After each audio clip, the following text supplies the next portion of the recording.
The nicest man to ever play a machete-wielding psychopath. Mr. Ken Kerzinger, everybody.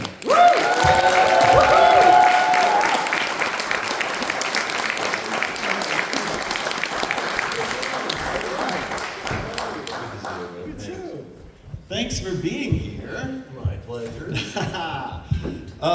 Truly, I've met a lot of nice people in the time of doing Flashback, but you are one of the nicest. How do you get into the headspace to play these awful murderers? I have a split personality. No, it's acting. I love doing it. It's so much fun to suddenly scare people.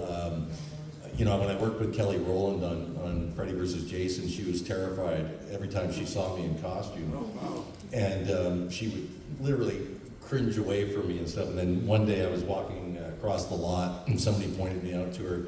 She goes, that's the guy that's playing Jason. And she yelled across the parking lot. She goes, "Damn, Jason's good looking." So hearing that from Kelly Rowland, pretty nice. But it's acting and it's fun and it's I had to quit Halloweening early because of my height, and so it's my way of Halloweening. Oh, nice. All right. So how did you first get interested in acting, or how did that lead to stunt work?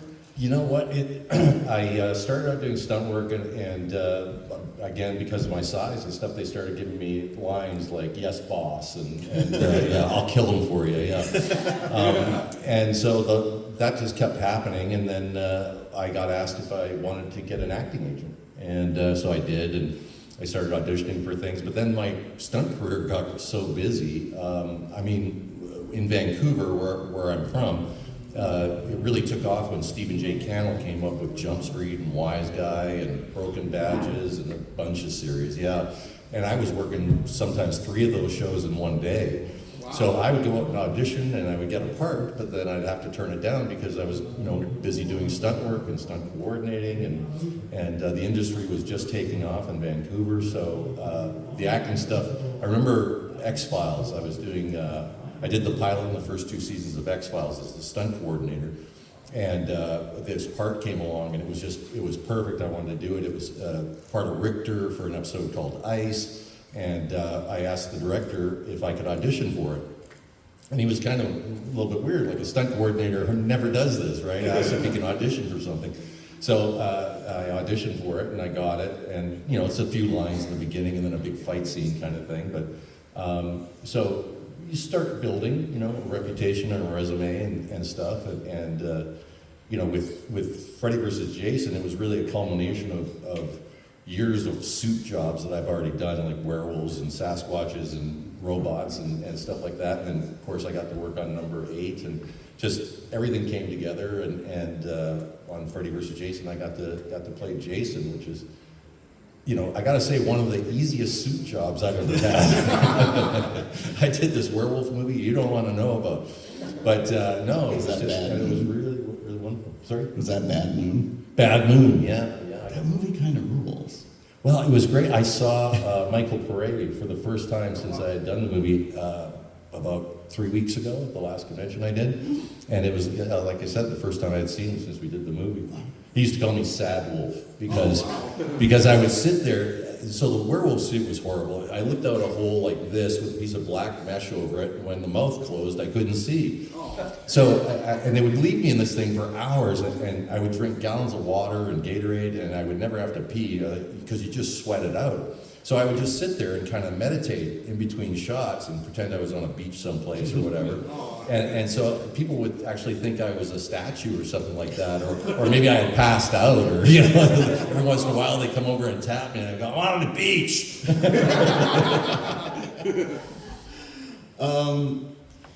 So you were the stunt coordinator and you had a small role in Jason Takes Manhattan. Yeah.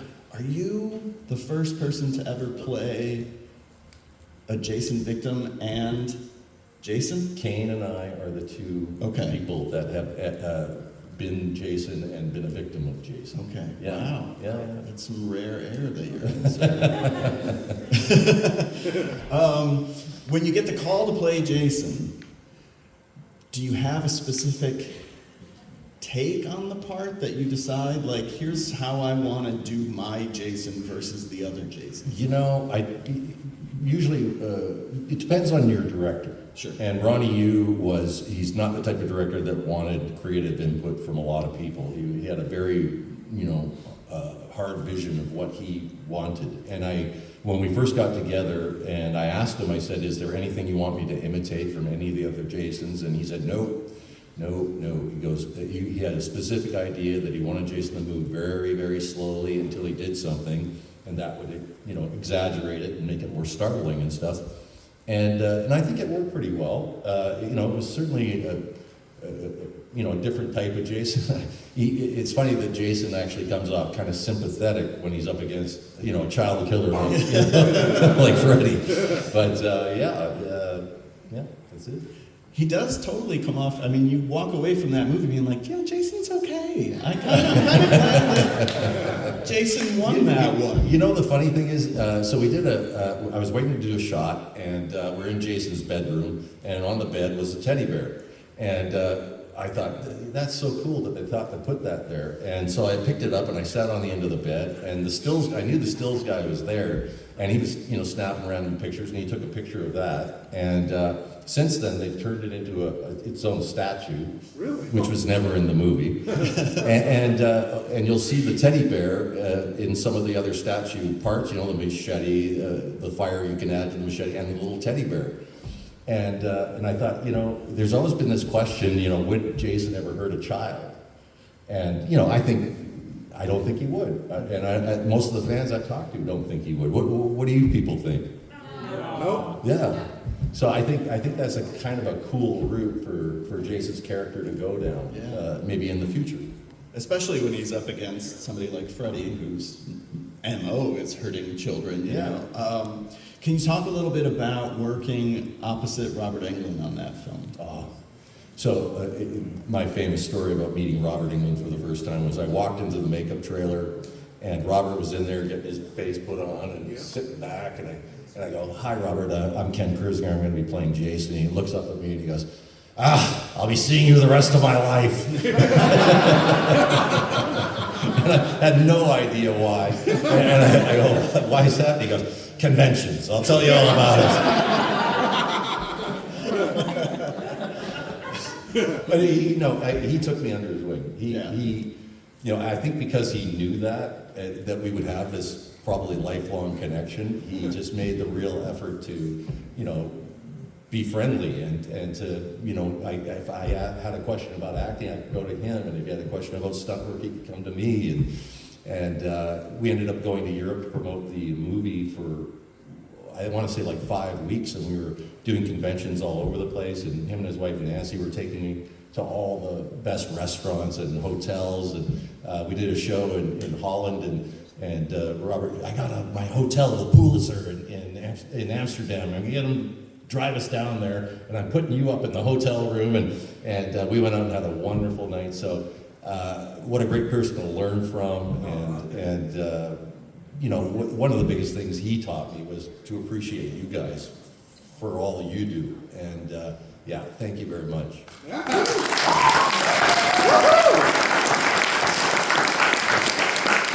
Because Freddy vs. Jason took so long to get to the screen, and because there were so many iterations of it, there's an entire book written about all the different versions of Freddy vs. Jason we could have gotten. And I'm grateful for the one that we did get, especially if you read that book, you're like, this is what they were going to do. Did you feel any, I guess the word would be pressure in terms of serving the fans, serving the role, like, hey, this is King Kong meets Godzilla. This is as big as it gets in horror. I did not know that. Honestly, I didn't know it. To me, it was just another suit job. Sure. Even after, I was happy that I got it, but I wasn't on any social media, and I'm still not really. But so my family started contacting me, and they go, "This is kind of a big deal that you got cast as Jason." But we were already shooting at this time, and it finally sunk in when we went to do Comic-Con in San Diego, and then Robert and I did a radio station spot, and we come out, and behind the chain link fence are like 20 rabid fans. I mean, they're just going nuts.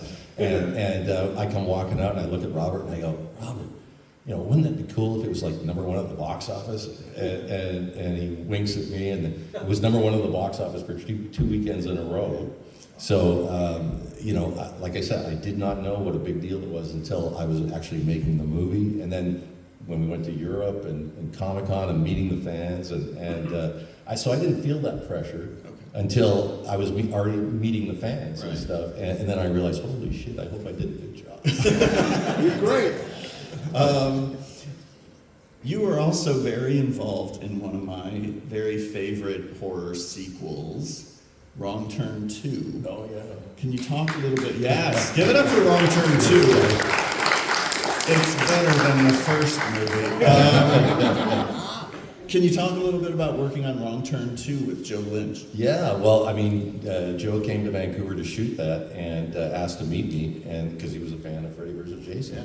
And so that's how I got that part. Now, that was one of the 4 or 5 hour makeup jobs, you know, that I would go in for every day. I remember the last week of filming, I was like pulling an ear off and making a necklace for Joe. Because Joe he's a fan that gets to make movies. And he was just so into it, and it was fun working with him. Yeah. What is your approach to suit jobs in terms of like how you convey a performance through makeup or through a suit? You know what? The suit dictates. Okay. It is amazing.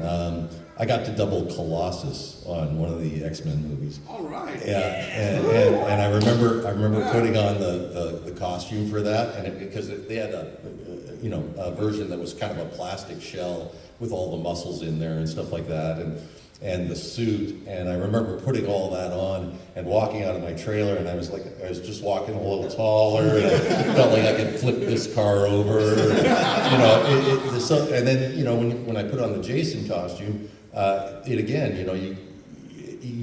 you look in the mirror, you know, when you first get the wardrobe and stuff like that, and you start figuring out the posture, and, you know, after talking to Ronnie, and you know, so the shoulders are way back, and the chest is way out, and he's very statuesque when he walks and moves, but then when he does something, I can become really fluid and fast, like, you know, when I chop the guy in half in the hallway, it's like, it's like, whoa. So, you know, the suits, the costume, really, I got to play a Sasquatch on MacGyver, and the producers are like, you're not going to walk like a guy, are you? We want you to, you know, look like a Sasquatch. And so I remember looking at the old Sasquatch film, I forget which one it's called, but, you know, guys were on horseback and they filmed Sasquatch supposedly, and that walk and stuff like that. And so I threw some of that in there, but I mean, once you put the costume on, it really helps you become that character. Yeah. Do you feel like it helps because you can do both? You're a stunt performer who can act and an actor who can do stunts, and so each kind of influences the other, right? Oh, yeah. I mean, you know, so you can say some lines and look better doing a fight, you know, or you can say some lines and jump in a car and spin it around and take off. You know, I think actors, well, I mean, certainly Tom Cruise, you know, who I'm very jealous of. I guess to write his own stunts. I think he's trying to kill himself, though. But, you know, it's a lot of fun to be able to do both, and get a chance to do both. Yeah. You know, I remember I did a movie called Gunsmoke, Return to Dodge. And I was into gun spinning and stuff like that, and so it was the first movie they made after the series. I don't know if you guys even remember the series, but it was a Western series, ran for like 25 years, and I watched it as a kid growing up. And James Arness, you know, played Matt Dillon. Anyway, I got cast as this character Potts because I could ride a horse, and they wanted a big guy to go opposite him because there was a fight scene and stuff like that. But then they found out that I did Western gun spinning and fast draw. And they asked me if I could do his, he had a gunfight at the end, and they asked me if I would do his fast draw. So I got to do James Arness's fast draw. That was great.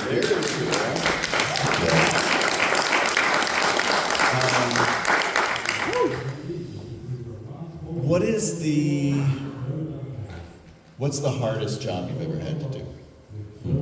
The hardest stunt coordinating job I've ever had was the 13th Warrior. Okay. With Antonio Banderas, and maybe, I don't know if you guys have heard of it, but it was a really great Viking, epic.